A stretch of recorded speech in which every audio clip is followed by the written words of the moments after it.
భగవంతుణ్ణి చేరుకోవాలి అంటే బంధాలను వదులుకోవాలని తెలుసు, కర్మలు చెయ్యకూడదని తెలుసు, పాపకర్మలు అసలే చెయ్యకూడదు.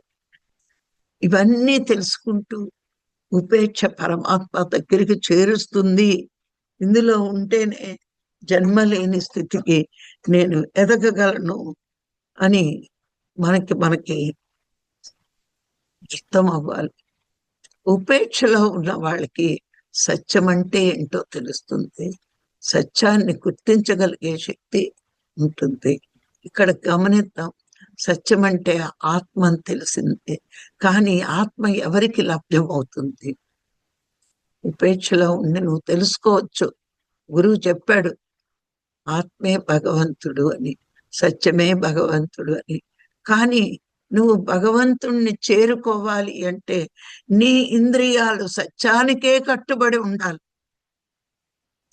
నీ వాక్కు సత్యవాక్ అవ్వాలి, నీ చూపులు సత్యాన్ని చూడటానికి ఇష్టపడాలి, నీ చెవులు సత్య వాక్కులు వినడానికి ఇష్టపడాలి, నీ ఇంద్రియాలన్నీ సత్యం కోసమే ప్రయత్నించాలి. ఎదుటి వాడికి సాయం చేయడం అంటే మరి ఈశ్వర సేవ చేస్తున్నాను అనే భావన నీలో ఉండాలి.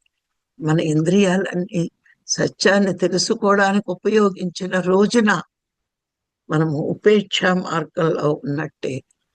నువ్వు గురువు ద్వారా ఎన్ని విన్నా, గురువులు మన కోసం ఎంతో త్యాగం చేసి వాళ్ళ జీవితాలు ధారపోసి సత్యం అంటే ఇది అని అనుభవపూర్వకంగా తెలుసుకుని ఆ అనుభవాలన్నీ రంగరించి తల్లి ఉక్కుపాలతో పిల్లని ఎలా పెంచుతుందో గురువులు కూడా వాళ్ళ జ్ఞానాన్ని, వాళ్ళ సమయాన్ని, వాళ్ళ శక్తిని మన కోసం ఉపయోగించి వాళ్ళు మనని జ్ఞానవంతులు చేయడానికి ఎంతో ప్రయత్నిస్తారు.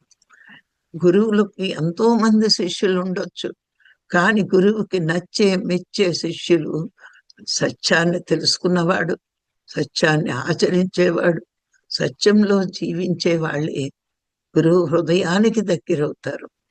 మరి గురువు హృదయానికి దగ్గర అవడం అంటే పరమాత్మకి దగ్గరైనట్లే.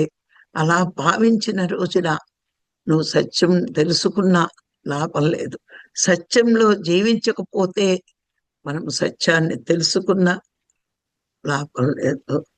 పరదోషములు వెతుకుతున్నావు, నువ్వెంతసేపు పరదోషాలు వెతకడం కాదు, పరమాత్మ ధ్యాసలో జీవించు అంటాడు.